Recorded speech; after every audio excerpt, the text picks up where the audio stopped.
can't buy. It resides between my eyes. Walked through the fire, came out better on the other side. See, life's like a beach if you find the same. And right now, I feel like 100 grand. You are listening to Inspired Insider with your host, Dr. Jeremy Wise.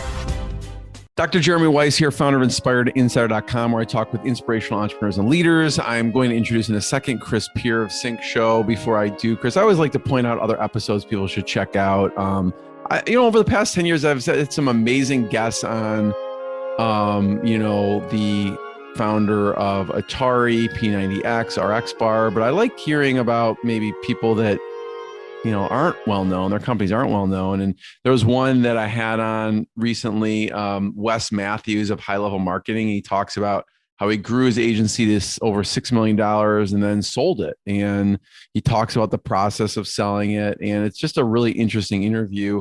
And another friend, Todd Taskey, was helping him sell his agency, and just hearing how to navigate that process was really interesting. So check out that and many other episodes. And this episode is brought to you by Rise 25. At Rise 25, we help businesses give to and connect to their Dream 100 relationships. And we do that by helping you run your podcast. For me, Chris, people know like the number one thing in my life is relationships. I'm always looking at a way to give to my relationships. And I've found no better way to do that than to profile the people and companies I admire on my podcast and share their story with the universe, the rest of the people out there. So if you are a business and you've thought about podcasting, you should. If you have questions, you can email us at rise25.com. We've been doing it for over a decade. So let us know. And I'm excited. First of all, a big shout out to Scott Anderson of Double Dare Executive Coaching. The reason I am talking to Chris Peer and Sync Show today is Scott. I said, Scott, who is an amazing individual, amazing company I should have on? He said, Chris is your person. He's a must-have on your podcast. Scott, if you don't know him, is an experienced executive coach. He's got, he's an entrepreneur with over 30 years experience. He started over a half dozen companies himself. So he has been in the trenches, and he also has a master's degree in clinical counseling. So he basically helps people get breakthroughs when they have plateaus personally or professionally. So if you have questions about that, you can go to doubledareyou.us and check them out. And Chris Peer is the founder and owner of Sync Show, which is a digital marketing firm specializing in sales and marketing success for manufacturers, professional services, transportation, and logistic industries. And Chris, I don't know how I would describe it is you help companies to rethink their approach to sales marketing and help with rapid growth that also focuses on the brand loyalty for the customers that they serve. And you really serve high growth oriented companies. So Chris, thanks for joining me. Oh, thank you. It's a pleasure to be here. How did you meet Scott? How did you know Scott?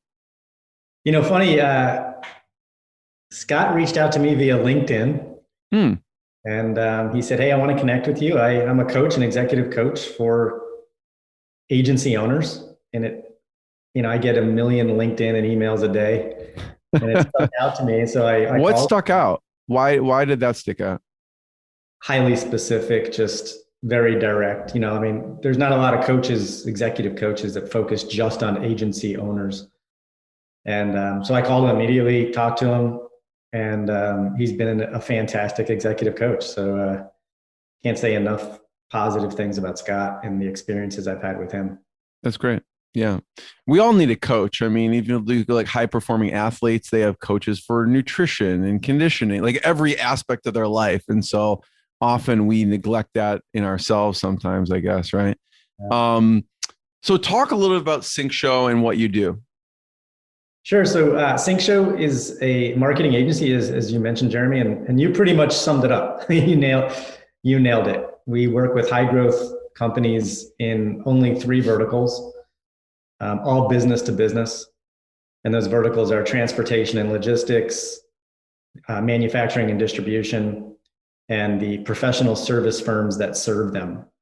So like technology firms, accounting, legal, but the ones that really are looking to attract and work with transportation and manufacturing companies. Yeah. And what we do is we help them to identify their ideal customers, how to attract those customers, how to engage them, how to turn them into customers, and then also to foster customer loyalty, to increase customer value and revenue for an organization.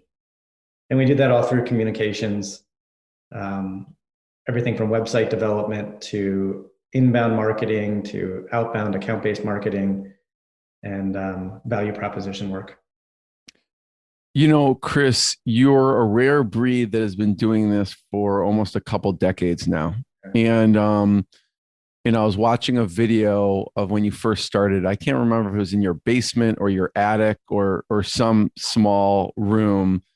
When you first started, you made a conscious choice to niche at some point, right? So talk about that decision and what you were thinking at the time. That's a great question. And that actually goes back to a previous coach I had years and years ago. So when we first started doing work, I didn't know what I was doing. I had been in the workforce for maybe 10 years working. I worked for a small design agency. Then I worked for American Greetings, literally helping design greeting cards. And that's amazing. Because that's your background, right? It was graphic design. Yeah, I was a graphic designer. Yeah. But I always had the business side, business sense, and really wanted to start my own thing. So when we first started, we did work with anybody who would pay us, and really was making it up as I went. And I had some very fortunate mistakes I made, or things that kind of fell in my lap, which allowed me to get out and network and hire, and started growing the company. And then probably it wasn't until I was in business for 10 years that my coach said, you know what, if you really want to scale this thing, think about a niche. What are you really good at? And that's when we made the pivot. How did you choose that niche? I mean, it seems like there's kind of like a couple verticals, but it at the time, it's a difficult, it seems logical, but I think when you're doing it, anyone's doing it, it's like, well, then I'm giving away this other business and they're coming to me, I have to turn them away. So there is a downside to it. I mean, quote unquote downside, obviously, but how did you choose what you chose? Because you probably could have gone in a bunch of different directions. Yeah. So, there were other industries that we could have chosen that would have probably been more lucrative. The technology industry, working with law firms, companies with a lot of money that invest a lot in marketing. But when it came down to it, we sat down and we said, who do we love working for? Who are the best clients? And at the time, this is back in 2012, about a third of our customers were middle market manufacturing companies. And what I loved about manufacturing was they were good people. If you could find the manufacturers that believed in marketing, they were really great. You had a seat at the table. They valued your services. They paid on time, and they're just good people. And they treated my staff really well. And so manufacturing was a logical fit. Several years later, we also started looking at the transportation industry. And what I realized, it's booming right now, it's booming, with, booming, pandemic and e-commerce and everything like that too. So, and it sounds kind of corny, but the one thing I love about it, and I think where my passion plays in, is without transportation and manufacturing, we don't have much of a country. We don't have a country that thrives, and those two industries employ a majority of our workforce. And so the more that we can help those industries, the more we help, our communities. I mean, you're even a board member at one of the associations, right? Correct. Yep. Yeah. So you mentioned mistakes. So there were some timely mistakes along the way that led you to where you are. What were you referring to? I think there's a book out there called The E-Myth. I've had Michael Gerber on the podcast. Yeah. Okay. Yeah. Yeah. So I read that book years after I started the company. And what I realized was in the E-Myth, he talks about, the entrepreneurial myth and some of the recommendations, how you should hire somebody to replace you. And what I didn't realize I did within the first year of starting the business was a gal walked into, I had an office on the west side of Cleveland, and we'd only been in business at this office for like 6 months. And this woman walked in and she said, I'm applying for a graphic design position. I said, I'm not hiring for one. How did you find us? Like, I mean, we were brand new. And so she brought her portfolio and she just walked in and I'm like, well, I'm a sole entrepreneur. I'm like, but I'd love to see her portfolio. I'm a graphic designer. Her portfolio was amazing. And her name was Jennifer. And she was my first employee, my first hire. I thought you were going to say she's now my wife or something. No. Okay. No, but what was ironic about that was I didn't know it at the time.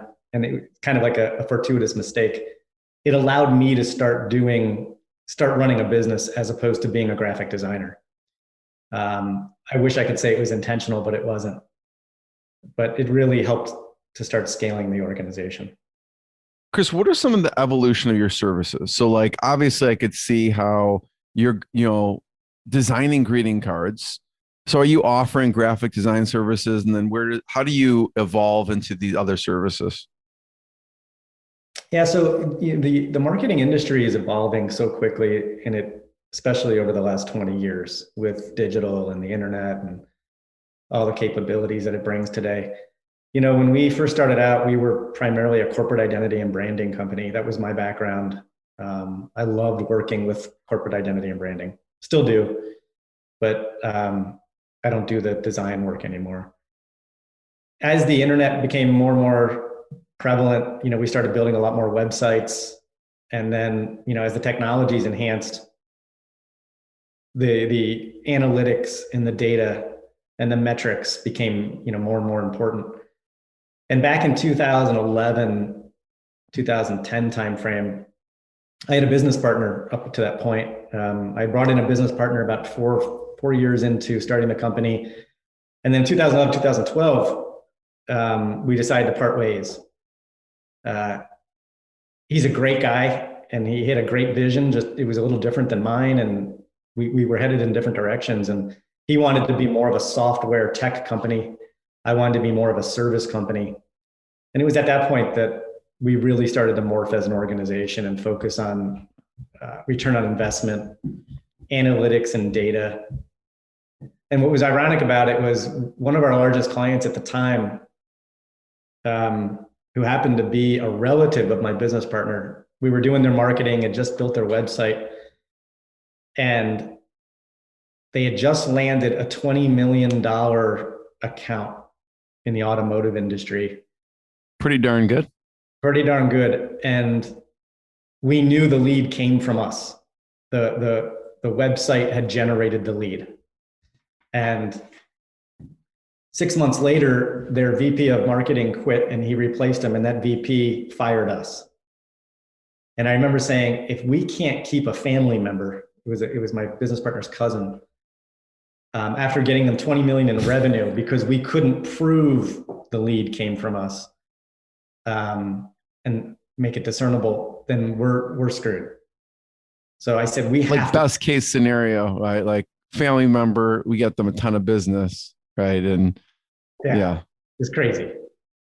So, but eye-opening. I'm like, if we can't prove it for this person and prove our value and our ROI, we got to do different. So that's when I really changed up the model and morphed to what it is today. What's really interesting, Chris, is I want to back up about bringing in a business partner. And how do you navigate that? Because you're running the business and you don't have to like give me specifics, but I'm curious for anyone out there who's like thought about bringing someone in, what is a good way of navigating from like a structure standpoint? Does this person buy into the business and like, how does that, because I hear this all the time. Like I'm thinking of bringing in a business partner, or what do you look for in that? And then how do you structure something like that? And I know everyone's going to be different, but I'm just curious from, you've been through that before. If you were to do it now, what would you do? I wouldn't do it now. Why is that? You know, when I brought in a business partner, he's a great guy, and this isn't not to disparage anybody. I was fairly immature as a business owner. I mean, I'd only owned a business for 4 years. I really didn't have a lot of agency experience before starting it. I didn't know what I was doing. And to be quite frank, I was scared. I didn't have the confidence to run the business myself. And I thought by bringing in somebody else who shared a like interest, we could do it together and provide some comfort.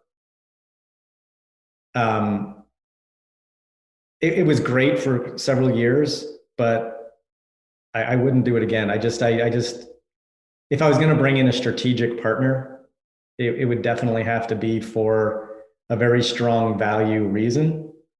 And while I am very interested in growing the organization and scaling it, I want to have fun doing it. And be quite honest, I like being able to make the decisions and move. And sometimes a business partner can slow you down. It is a marriage, you know, I mean, It is. whatever you spell it. So it's got to be like a really good fit on many levels. And if you look at the divorce rate, Exactly. it's going to fail most likely. So, and I'm sure business partners are even a higher divorce rate. So, Yeah, exactly. it can have its benefits for sure, but I don't think it's for me. Let's say you go, cool, you find a perfect person for you, Chris. It's a perfect strategic partner. It fits in whatever need the business has. How would you structure that, bringing someone else in? Well, I think it would depend on that person. I've got some very key members of my team now that I'm growing and will make into a partner level with minority shares. And I think that's, to help them grow and to have, some sort of a exit strategy, when I'm ready to make that exit, whenever that should be. And if between now and then another partner comes in, I guess when you say business partner, Jeremy, I was thinking more of like that majority, minority, 40, 50% owners, where two people are, always struggling for either strength or power or decision-making. I don't know if that answers your question, but that. No, that does. And yeah, I mean, I don't necessarily have anything in my mind of what it means. It could mean whatever it is. Maybe it means, like you said, well, it's really just someone they're not going to be like equal partners with you, but just come in and have some kind of equity stake, whatever that is. And I'm all for, like, I read the book, Who Not How by Dan Sullivan. It's a great one. Yeah. Yeah. Awesome book. And I am a firm believer in it. I think, I'm all for sharing in the wealth if somebody has that same passion and drive and adds value to the company. By all means, we have a phantom stock program here, and that is offered up to key personnel that share that same vision and prove themselves. So I guess you could call that a form of partnership. Yeah. No, thanks for sharing that. There's a couple things that we are talking about before we hit record, which is, going digital, and the things you do with digital, like account-based marketing, direct marketing. Talk about, there was a transportation company that you had helped, and talk about some of the things you did for them. Sure. So this was one of you had asked, like, for some case studies or some, success stories. A couple of them really stood out to me, and one of them was a company that it's in the transportation industry, about $1 billion in revenue, over $1 billion in revenue. And what I really got excited about with that particular account and that project was they were a very complex organization. They had grown through acquisition over many years, had multiple organizations. And what was interesting about it is when we got in and learned more about what their challenges for growth were, even though they were highly successful, super great people, like really nice people, is still privately held. what was interesting is as they acquired these companies over time, they competed against each other, even though they were operating under one umbrella. So they had different sales teams, different marketing approaches, different value propositions. So what I was really proud about is our team went in and we helped them to not only come together, but to establish one primary value proposition that positioned them as one organization with multiple services, as opposed to one corporate umbrella with multiple companies. And it helped to reduce the competition within, but also streamlined their lead flow and how they were getting leads and attracting people to their brand. We built a new website for them. We helped with all their marketing, helped them build out their value proposition and all their corporate messaging. And that's one of those projects where our team came together, and I'm just really proud of the work we did with that organization. It went really well, and it served them really well. Yeah, I mean, when I look at what you do, you are,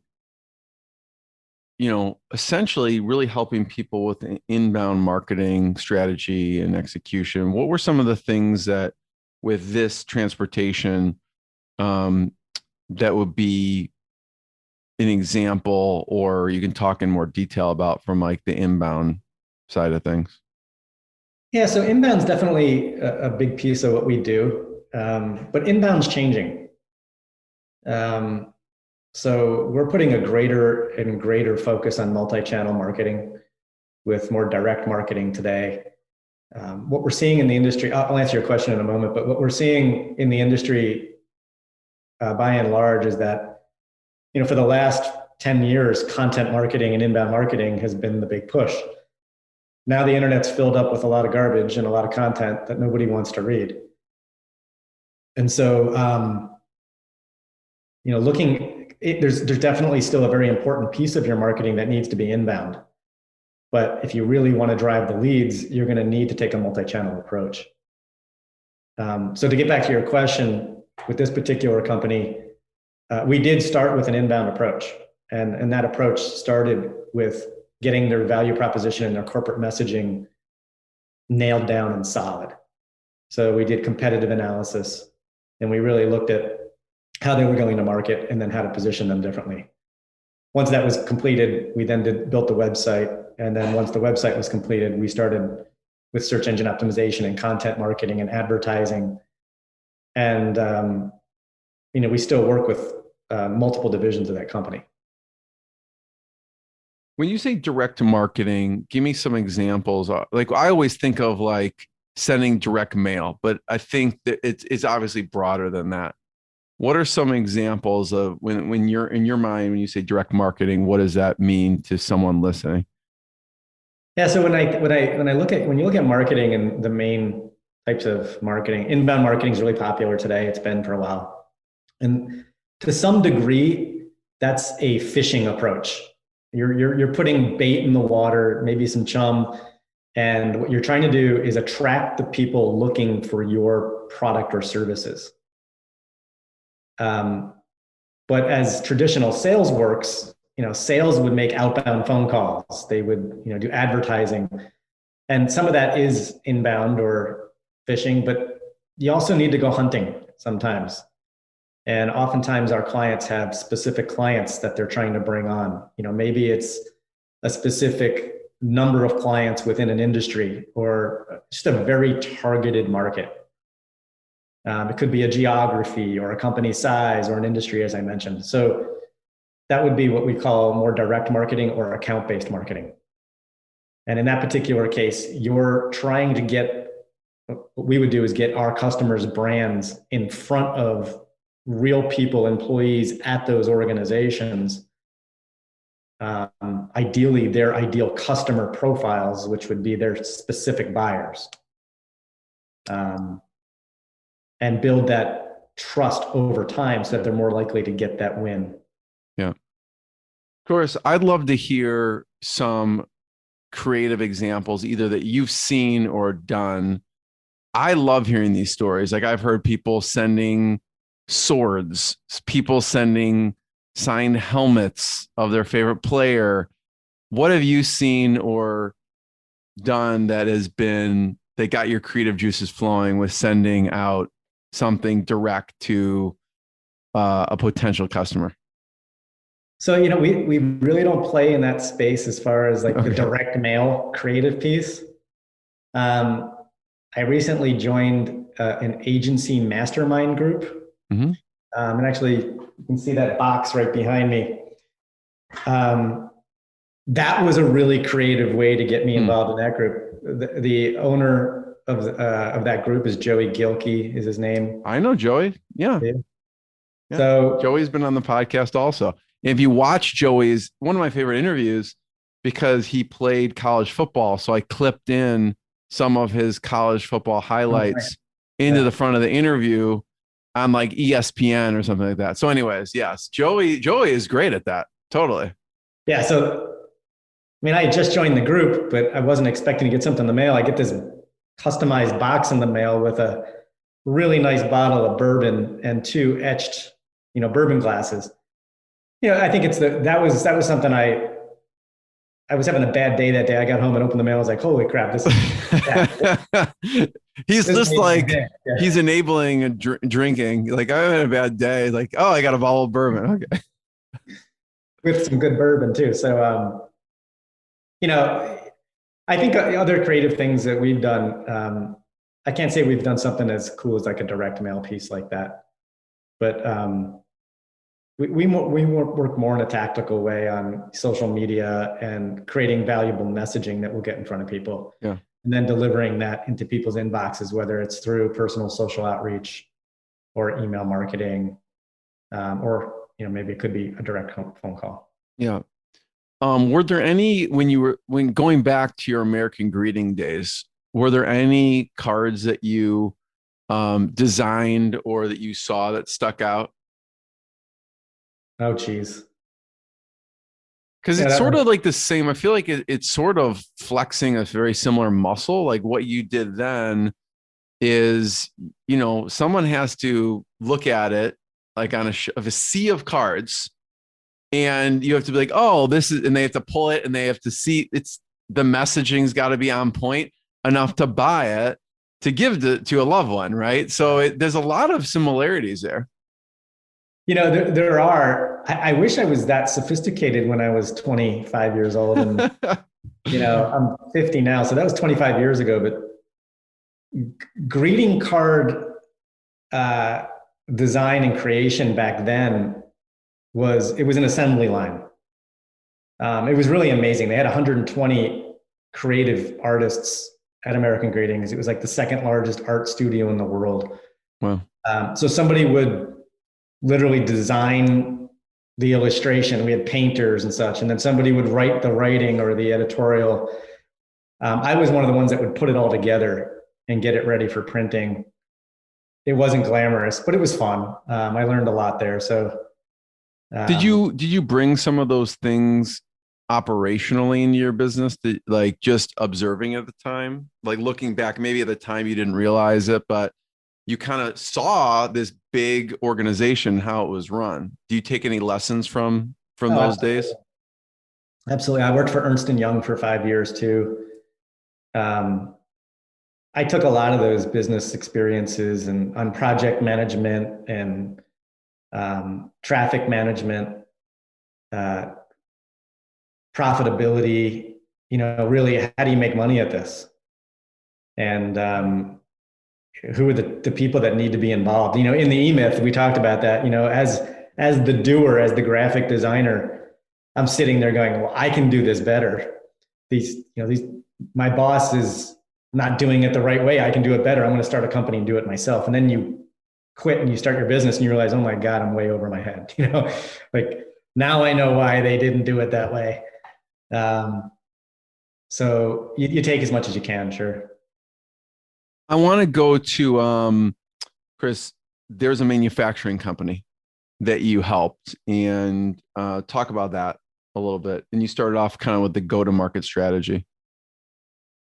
Yeah, so we work with a lot of manufacturing companies, and all of them are middle market, small to middle market manufacturing companies. This one stood out just from you had asked me again about a case study. This one stood out just because it meant so much to myself and the team.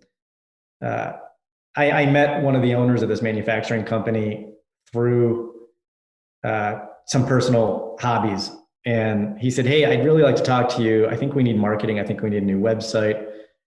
And what I didn't know at the time was that this friend of mine and his business partner were very close to going out of business.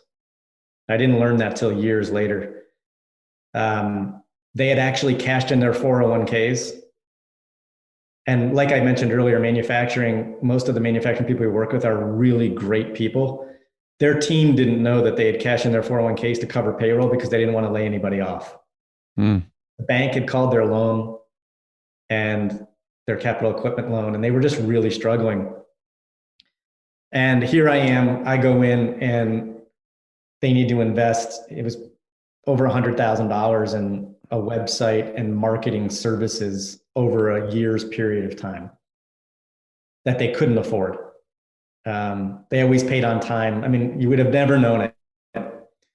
And so years later, we were doing a case study video. And after the video turned off, the owner came to me and he said, "Chris, you saved my business." Mm. And I said, "What do you mean?" And he said, "You didn't know this." And he told me the whole story about the 401ks and the bank and everything.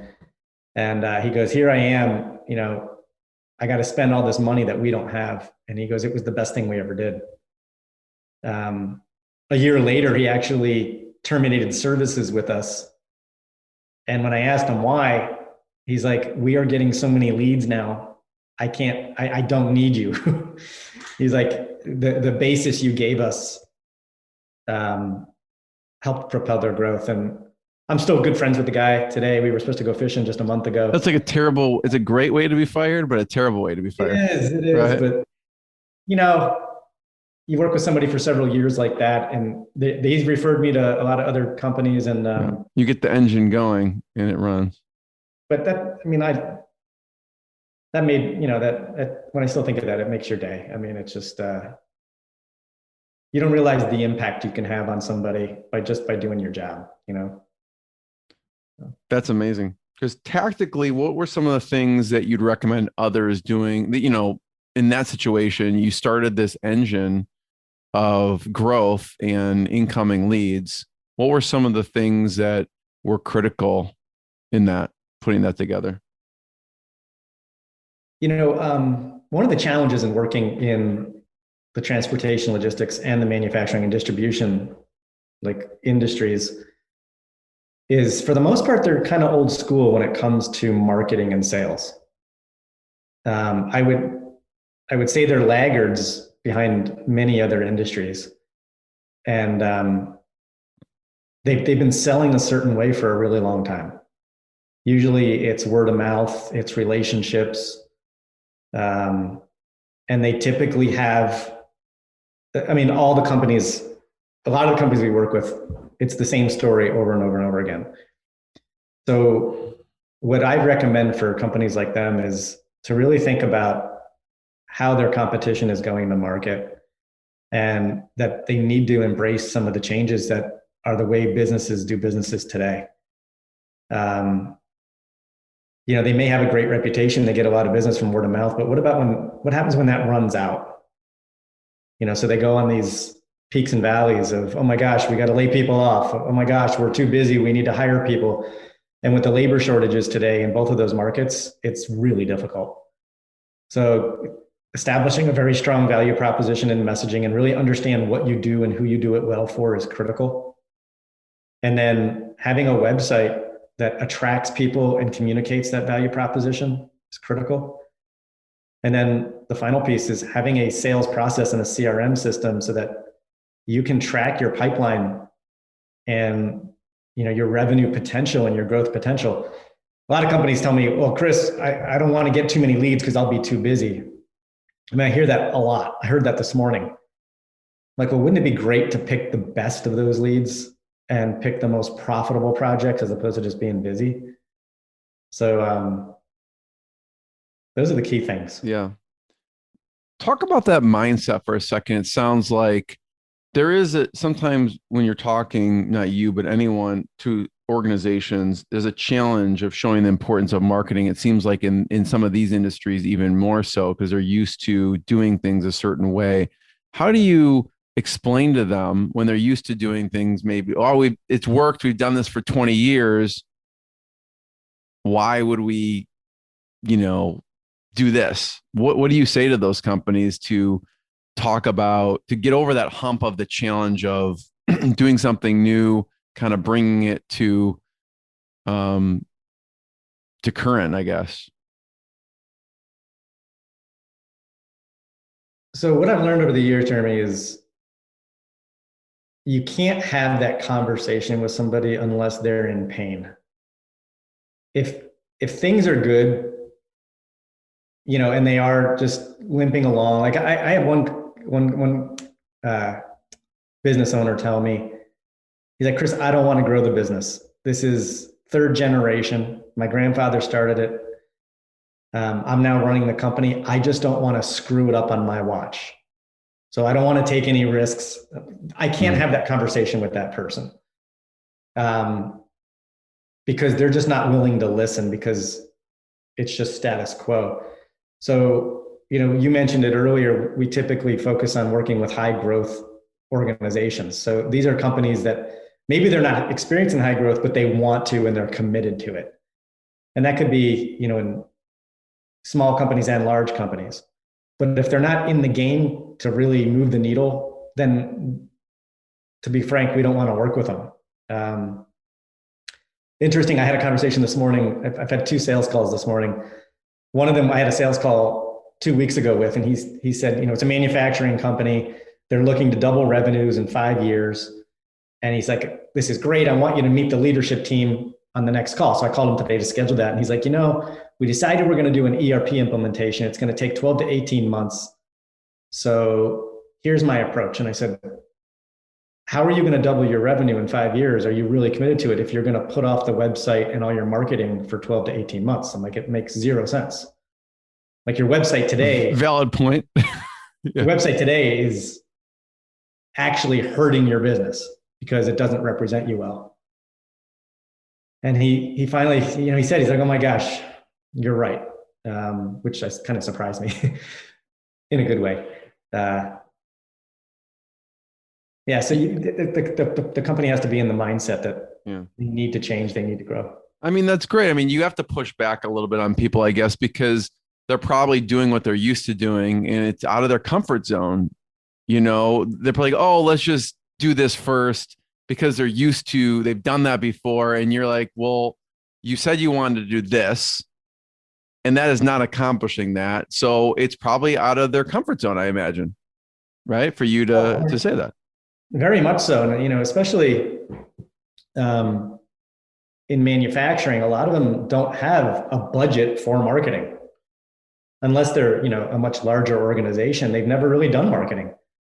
So, asking them to put, $100,000, $200,000 in their budget for marketing is a big ask sometimes.